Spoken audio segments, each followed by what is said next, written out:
For the NCMS Model Plan section, you are required to adopt the NCMS Pipeline Safety Model Plan. This tool provides a simple way for you to input your company information and have a template version provided to you. To get started, for step 1, you just need to go ahead and put your company contact information. I'll go ahead and put some test information here.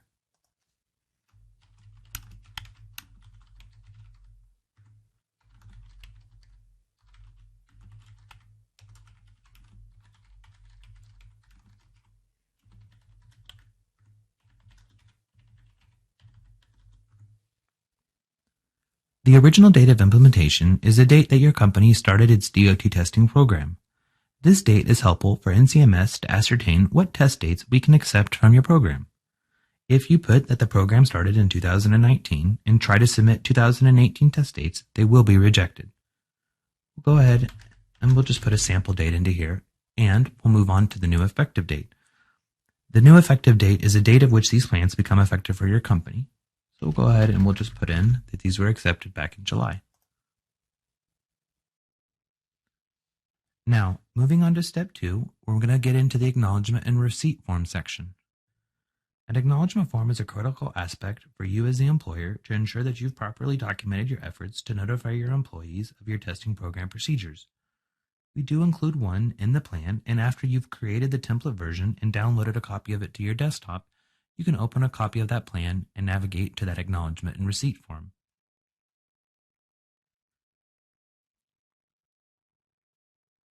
Now, in step 3, what we're asking for is go ahead and list your designated personnel and service agents.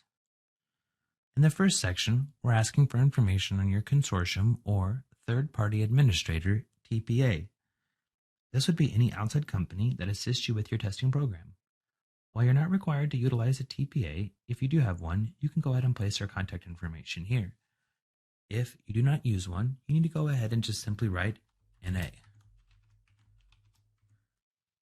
Now, moving on to the next section, the Designated Employer Representative, or DER, is a person within your company who is your authorized agent with respect to handling test records, assisting in notifications to test, and even possibly administering a return to duty program.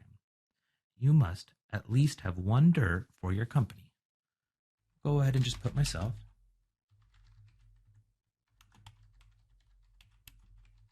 Now, moving on, the Medical Review Officer, or MRO, is a licensed medical practitioner who is qualified to perform reviews of DOT testing. The name of your MRO is located in the top right-hand corner of your custody and control form. I'll go ahead and we'll just put a test MRO here. Moving on to the next section, the Substance Abuse and Mental Health Administration Laboratory, or SAMHSA Certified Laboratory, is the approved government laboratory that processes your DOT samples. Your SAMHSA certified lab information will also be located on your custody control form in either the top left or right-hand corner. We'll go ahead and we'll just put a test lab here.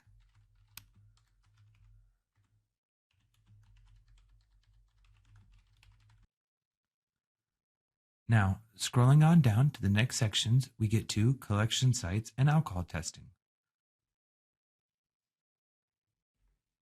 For these sections, you're not required to list any specific sites or devices.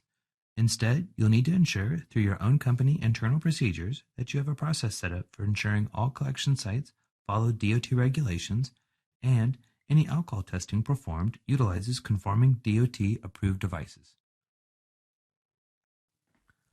Now, scrolling on down, there are 2 other sections, one called Substance Abuse Professional and the other is called Employee Assistance Program.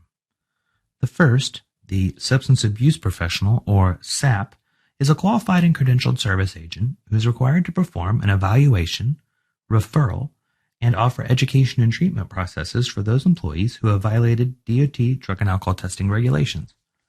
Only after this process is completed is the employee allowed to return to performing DOT-covered work. Even if you do not offer such return-to-duty services to your employees, you're required to provide them the name of a contact information for a SAP before termination. Resources for locating a SAP can be found on the internet. I'll go ahead and we'll just put a test SAP name in here so we can move on.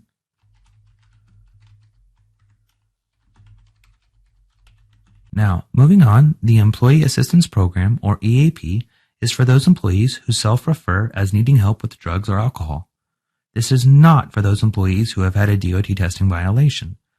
If an employee requests help with these issues, you need to be able to provide them with some contact information for an EAP. I'll go ahead and we'll just put test EAP in here so that we can get moved on.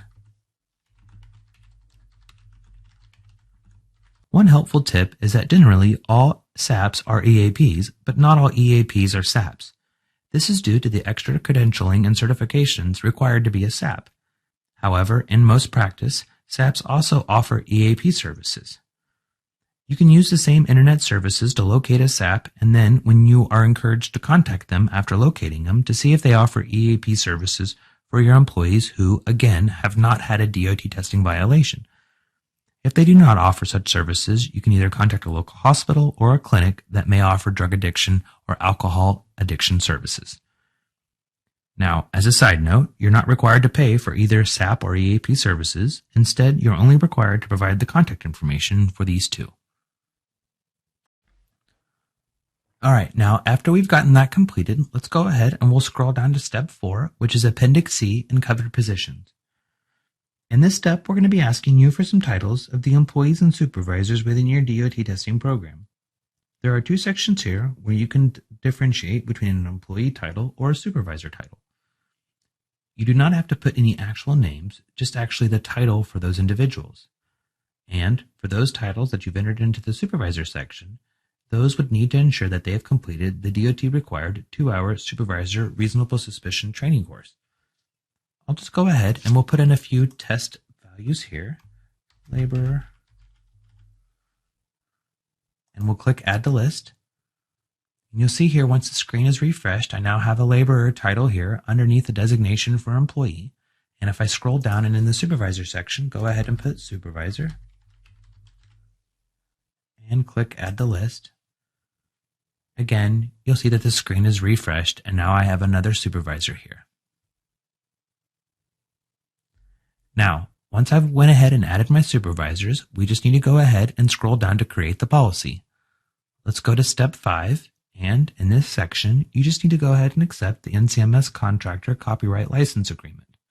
So once I go ahead and I click I agree, you'll see that there's now a blue Create button, and I'll go ahead and I'll create it. And what will happen is in the Created Policies List section now, it will update and refresh to show you that you now have a copy of the plan. And if you want to, over here on the right, you can download a copy of it. Or if you're done, you can go ahead and hit save and move on to the next item. And this completes our walkthrough.